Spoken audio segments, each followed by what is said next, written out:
What is happening, everyone? It's GBall, and I have an exciting knife here to unbox for you. Coming in from Tenable is actually going to be a re-release for them. The first drop of the Beaver series actually sold out within a matter of a couple of days, and that's what we have here. A few new versions were just dropped. This is your first time stopping by. Welcome to GBall Vision. Drop a comment below. Let me know what your EDC is looking like today, and that is exactly what we have. The Beaver. I remember back when these actually first dropped, I didn't get to the knife right away, so I wasn't able to film the video right away. And by the time I got around a few days after getting the knife to doing the video right, I find out they're all completely sold out. This was an extremely popular knife a couple of months ago. These are going to come in about $50, and for good reason. They're well priced. You're going to get a solid build, and you're going to get good materials. This one's going to be coming in Nitro V. Like I said, they released several new versions, and I believe some from the first run. They're going to be reintroducing those as well. So they're going to keep building off of these previous models, which I think is actually really cool.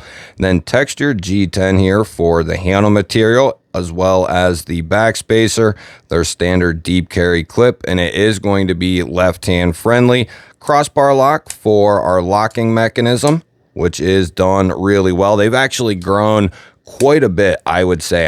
I've watched them grow over the last year. When it comes to their crossbar locks, they were pretty subpar, to be honest. When they first dropped their first ever crossbar lock knives, they were kind of hit or miss, is what I'll say. And over the last year, they have gotten increasingly better. So you can tell they're taking customers' input and feedback really well, reintroducing it into their knives.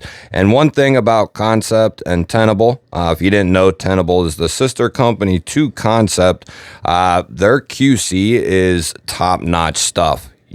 They do a great job over there. In all my experiences with them, which is very, very many experiences at this point, after 7 or 8 years of buying and dealing with Kaiser, I can say that they have really good QC over there. Maybe some of the best, I would say. When it comes to the most common names, they are some of the best. But that is just my opinion. As far as the size goes, well over 8 inches. We're looking at like 8 3/16 overall. We have 3.49 inches of cutting edge, and then we'll say 3 5/8 of total blade. For size comparisons, we'll bring out the Kershaw Bonneville, which is a newer release for them. And then we have the Concept Accipiter down here on the bottom, and that's pretty good. The Accipiter is just a little bit bigger than the Beaver, and then the Beaver is just a little bit bigger than the Bonneville. All three really good folding knives in their own price point. Next up, we have the Reich Smelter up top, which is insane, and then the Farrah Monster Urban Grip V2 here on the bottom. That's another good comparison right there. It's just a touch bigger. We'll grab our 50 ways baked in GBall Vision Hank here and see what this pocket clip looks like and what it feels like. Just from experience, it works really well. It isn't anything insane, but we have no branding. It looks really clean. You'll have maybe an 1/8 of an inch or so poking out, if that. Good retention. It isn't going to be recessed as far as the pocket clip goes. The screws, however, are going to be recessed, and it is going to be left-hand friendly. I'd like to see them move to recessing the clip and then adding a filler tab on the show side. I've been recommending that to quite a few companies here over the last couple of months, and I think eventually they will move over to that. It just looks a little cleaner, in my opinion. You'll have to let me know. Are you an open construction like this type of person, or do you prefer a filler tab there? Let me know. Let me know down in the comments. I'd be interested to hear your thoughts on that. I know I prefer the filler tab method, but some people are going to be different about that. I look forward to hearing from you. And here is another time in the video I look forward to hearing from you. We're going to get the arch nemesis off the shelf and give this bad boy a weight check. Now, I like to play a game here on the channel with the new knives that come in where I attempt to guess the weight, and I always invite you to play along.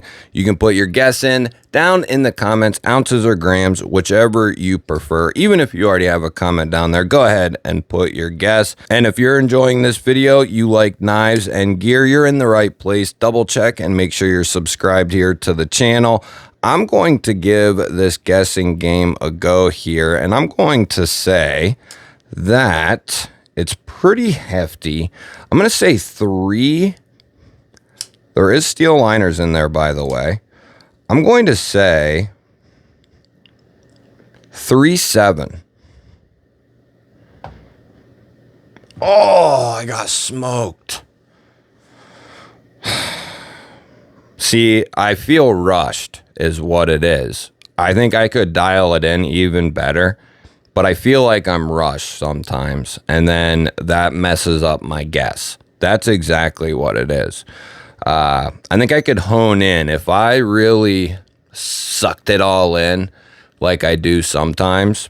Sometimes I can do it a little quicker, but you know, sometimes you guys are rushing me, and it's just 116 grams and 4.1 ounces on this healthy bugger. It is a really good size, over 8 inches. G10, pretty thick slabs, as well as the steel. Yeah, I can see why this is really popular for 50 bucks. We'll get the calipers out here and get a couple of measurements on the handle and blade. It's actually not a huge surprise that these were all sold out, because since Tenable's insurgence onto the scene, or whatever you want to say, they've had a ton of awesome models come out, and a bunch of them sell completely out. So not a huge surprise. Handle thickness, 0.48 and 12.3 millimeters. We'll go over to the blade stock, 3.2 millimeters and 127 thousandths for the BTE. Try to get a good hold here. Might be a little low. Yeah, we'll roll with that. 25 thousandths. I think I went up just a touch high, so it's probably sitting right there at 24 thousandths, which, as many of my daily watchers know, that is what? Very standard stuff. 22 to 24 thousandths. That's typically what we see. When it starts dropping below 20 thousandths or 21 thousandths, it's starting to get pretty thin. And then down around like 14 to 10, that is insanely thin stuff right there. But this is standard right here. Let's see how it cuts out of the box. And we will use our standard catalog paper there. This has this a really cool shape. It's almost like a lifted sheep's foot. It's a drop point modified sheep's foot. It's got a really raised point for a sheep's foot, right? It's got a pretty cool blade shape. So that's going to be pretty pokey, but very utility driven as well. Let's see what we have here for our edge. See if we can piss off anyone today. The entire edge feels good, nice and clean, no snags.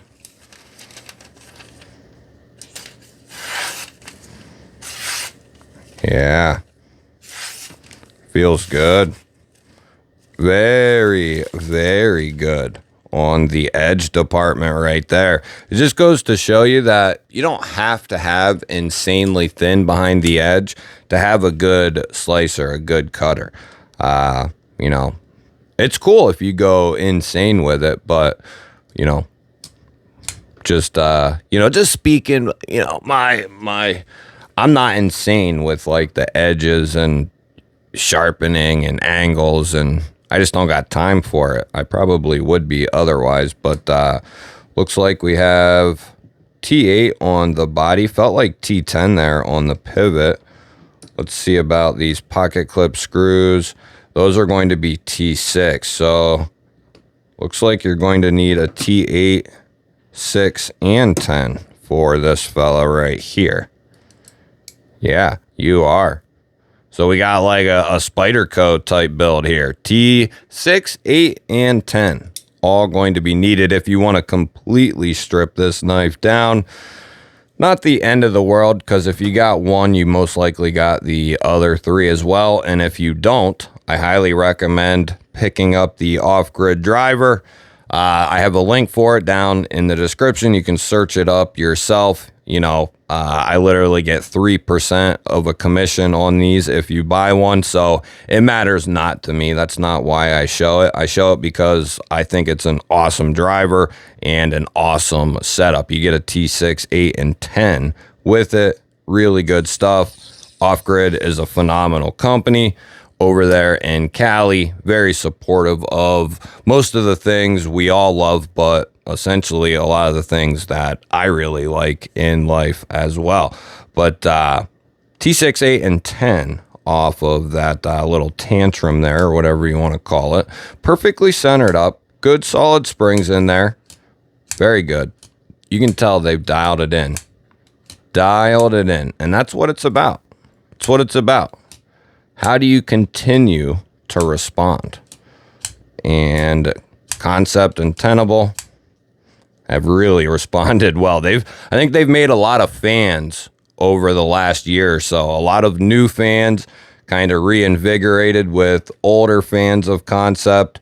I think they've done a really, really good job. It's also gotten people who, you know, with like the Fenrir and countless other knives, people who wouldn't have gotten to experience those if Tenable didn't exist, you know, that type of thinking along with it. And even if Tenable didn't exist and Concept continued to go with, you know, that same idea just under their Concept name, you know, it would have done wonders for them. So it has done wonders for them to go this route under the Tenable line, whatever you want to say. It's still Concept doing it, but they've made a tremendous step trying to cater to $40 and $50 all the way up to a couple $100. So you got to pat them on the back pretty good.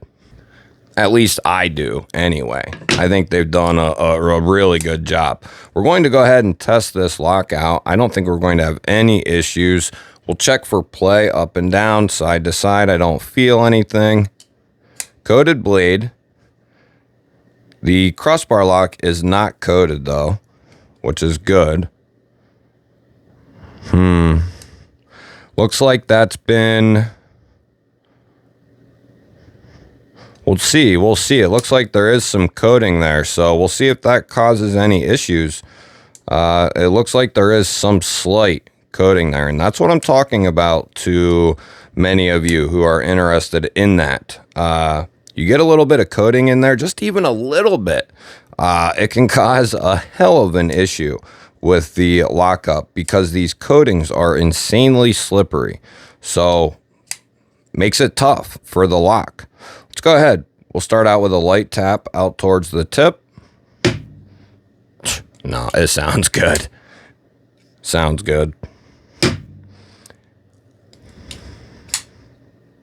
Crossbar locks have proven themselves insanely reliable. They came around and everybody was really excited about them. And they have stuck around over the years, and these companies have perfected this damn lock. I mean, they're getting better and better all the time. Better deployment feel, stronger lockup. You know, what more can you ask for? They have dialed these things in really well, and it don't matter if it's a $40 or $50 crossbar lock knife or a $300 one. They're solid across the board. So that's the good thing for the most part, right? With your first, second, and third rate companies, they're all going to be very good stuff.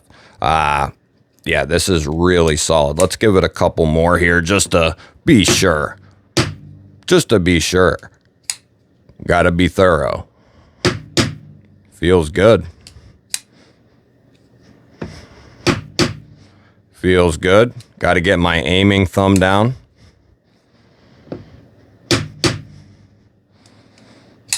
You know, like I'm hammering a nail in. Feels good. Really good. That's plenty. You know, that's way more than you need to really introduce to it. I'm just kind of making a point with not only Tenable and Concept being solid with their QC, but crossbar locks just being really good as well. You have to let me know, what do you think of the new Beaver versions here? I look forward to hearing from you. I think it's a solid $50 knife, you know, for what it is. And not to mention, you can get 10% off using my discount code. So that'll knock even a few more bucks off this thing, take it down into the mid 40s or so. That makes it even more enticing as I remember that. I look forward to hearing from you though. Hit that thumbs up button for me. And if you want to make sure you see more daily knife and EDC content just like this, subscribe here to the channel and ring the bell. I'll pop up a couple of new videos you haven't seen yet. Go check one of them out. Have yourself an awesome day. Thanks for watching. I'll catch you on the next one.